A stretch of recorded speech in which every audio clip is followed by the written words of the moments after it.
Hello दोस्तों, मनोज मुंतशिर शुक्ला वक्ता बड़े अच्छे हैं, मीठा बोलते हैं और बीच बीच में मुस्कुराते भी चलते हैं। कई सारे लोग उनकी इस अदा पर मंत्रमुग्ध से रहते हैं, ये बात वे भी जानते हैं। इसलिए उन्होंने सोचा होगा कि आदि पुरुष पर मेरे कुतर्क भी स्वीकार हो जाएंगे और मेरा अहंकार भी इस देश के मासूम लोग सर माथे पर बिठा लेंगे, क्योंकि ऑलरेडी उनके लिखे बहुत साधारण से गीत बड़े पॉपुलर होकर तमाम सर माथों पर बैठ ही चुके हैं। लेकिन इस बार पासा उल्टा पड़ गया और मनोज मुंतशिर को उनका बड़बोलापन ले डूबा। कायदे से तो उन्हें तुरंत ही माफी मांग लेनी चाहिए थी, लेकिन आदि पुरुष के लिए लिखे अपने वाहियात संवादों के लिए वे ऐसे कुतर्क दे चुके हैं कि सामान्य बुद्धि भी आसानी से समझ जाए कि ये उनका अहंकार और प्रिविलेज बोल रहा है। कपड़ा तेरे बाप का जैसे संवाद हनुमान जी से बुलवाने को जस्टिफाई करते हुए वे कह रहे हैं कि इस देश के मशहूर कथावाचक इसी तरह हनुमान प्रसंग सालों से जनता को सुनाते आ रहे हैं। अरे शुक्ला जी, हनुमान जी को भारत में भगवान का दर्जा हासिल है। एक भगवान अपने श्रीमुख से क्या कहेंगे और एक साधारण सा कथावाचक क्या कहेगा? क्या उसमें राय रत्ती का भी अंतर नहीं होगा? फिर शुक्ला जी ने कहा कि अब इस देश को भ्राताश्री जैसी भाषा समझ नहीं आएगी, इसीलिए हनुमान जी को ऐसा लिंगो दिया गया है। तो क्या अब हम लोग टपोरी और छपरी टाइप लोग हो गए हैं? और क्या इस देश में अच्छी हिंदी समझने वाले सारे लोग मर चुके हैं? गजब के कुतर्क हैं भैया, गजब के। इसी तरह आदि पुरुष की रिलीज से पहले यही मनोज मुंतशिर हर जगह कहते फिर रहे थे कि हमने रामायण को ज्यों का त्यों पेश किया है, कोई खास बदलाव नहीं किया है। ठीक उनके शब्द हैं, जो रामायण लोगों ने सुनी है, पढ़ी है, देखी है, एग्जैक्टली वही रामायण है। जो रामायण लोगों ने सुनी है, पढ़ी है, देखी है, एग्जैक्टली वही रामायण है, कुछ भी अलग नहीं। लेकिन अब आलोचनाओं के समंदर में डूब रहे हैं तो कह रहे हैं कि हमने रामायण तो बनाई ही नहीं है, हम रामायण से प्रेरित जरूर हैं, लेकिन हमारी आदि पुरुष रामायण नहीं है। मतलब राम जी का नाम भुनाने का कोई मौका नहीं छोड़ने वाले ये लोग जब मुश्किल घड़ी आई तो राम जी का ही हाथ छुड़ाकर भाग खड़े हुए।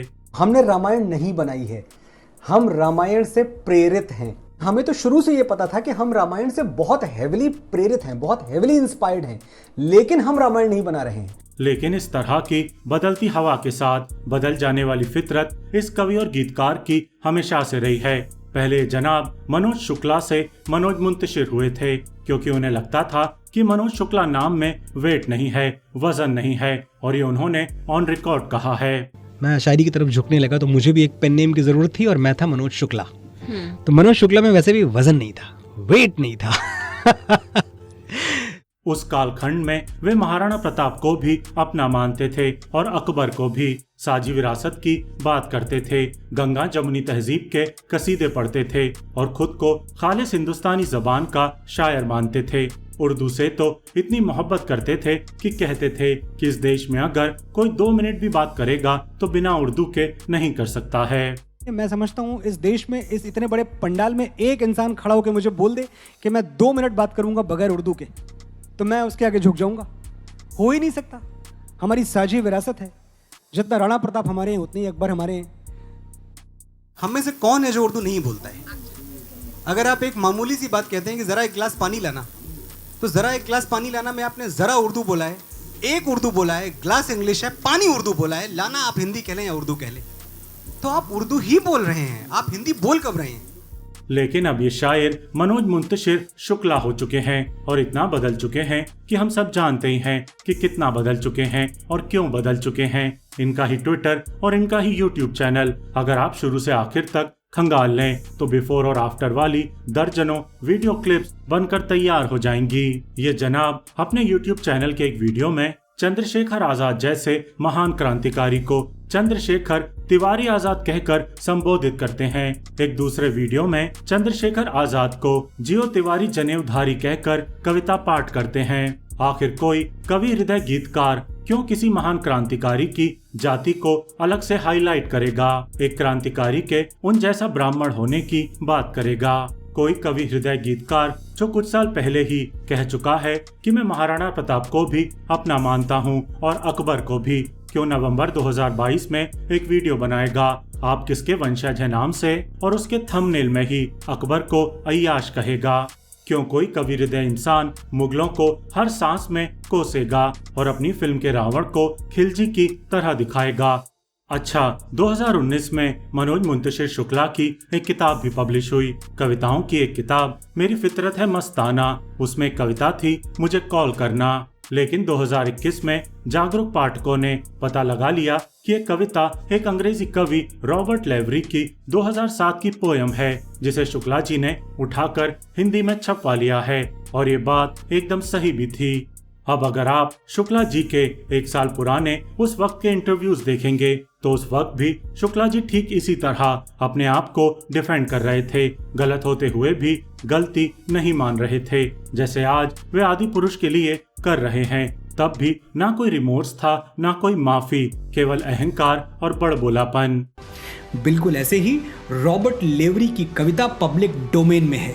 मैंने उसे अपने अंदाज और अपने तरीके से व्यक्त किया जिसका मुझे हक है। ये कहना भी जरूरी है कि मेरी कोई भी रचना 100% 100% ओरिजिनल नहीं है। और बात सिर्फ एक कविता की नहीं है। मनोज मुंतशिर के करियर का जो सबसे मकबूल गाना है तेरी मिट्टी में मिल जावा, जिसकी तारीफ खुद शुक्ला जी बार बार करते रहते हैं, उस पर भी आरोप है कि वो शकील आजमी की एक गजल से प्रेरित है, जिसकी शुरुआती 2 लाइनें हैं, मर के मिट्टी में मिलूंगा, खाद हो जाऊंगा मैं, फिर खिलूंगा शाख पर, आबाद हो जाऊंगा मैं। अब मनोज मुंतशिर के फेमस गाने की शुरुआती 2 लाइनें देखिए, तेरी मिट्टी में मिल जावा, गुल बनके मैं खिल जावा। अब इस गजल और गीत को साइड बाय साइड रखकर पढ़िए और खुद फैसला कीजिए। यहाँ तक कि खुद शकील आजमी ने इस सिमिलैरिटी पर ऐतराज जताया था, इसलिए इस आरोप को आप हल्के में नहीं ले सकते हैं।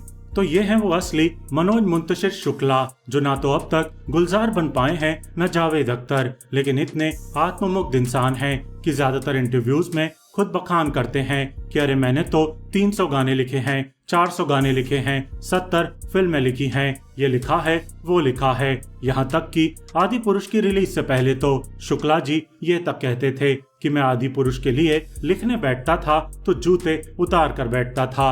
अरे भाई साहब, थोड़ी संवेदना अपनी कलम में उतार लेते तो इस तरह अपनी खराब राइटिंग को डिफेंड करने के लिए रात दिन औने पौने तर्क नहीं देने पड़ते। मैं एज अ राइटर, मेरे ख्याल से मैंने गिनी नहीं पर 70वीं फिल्म होगी, 70th फिल्म होगी मेरी ये, जिसमें मैंने गाने लिखे, मैं इन्वॉल्व रहा। 70 फिल्मों में से मेरी ये पहली पिक्चर है। जब मैं लिखता था तो जिस कार्यालय में, जिस दफ्तर में मैं फिल्म लिख रहा था, मेरा ऑफिस, मैं अपने जूते बाहर छोड़ के आता था।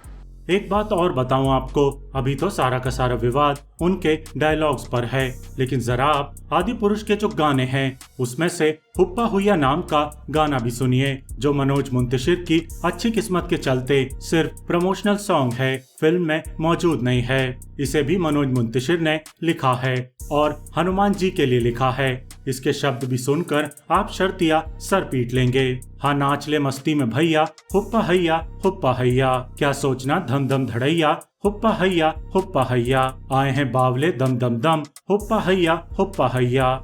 ऐसी ऐसी वीर रस वाली लाइनें जो हमारा बॉलीवुड अपने देसी एक्शन हीरोज के लिए हर दूसरी तीसरी फिल्म में लिखता है, इस तरह की शब्दावली और इमेजरी मुंतशिर साहब त्रेता युग के हनुमान जी को दे रहे हैं और फिर कहते हैं कि मुझे कुछ लोग बेवजह टारगेट कर रहे हैं। कमेंट सेक्शन में आप भी बताइए कि आदि पुरुष और मनोज मुंतशिर शुक्ला के बारे में आपके क्या विचार हैं। मिलते हैं अगले वीडियो में।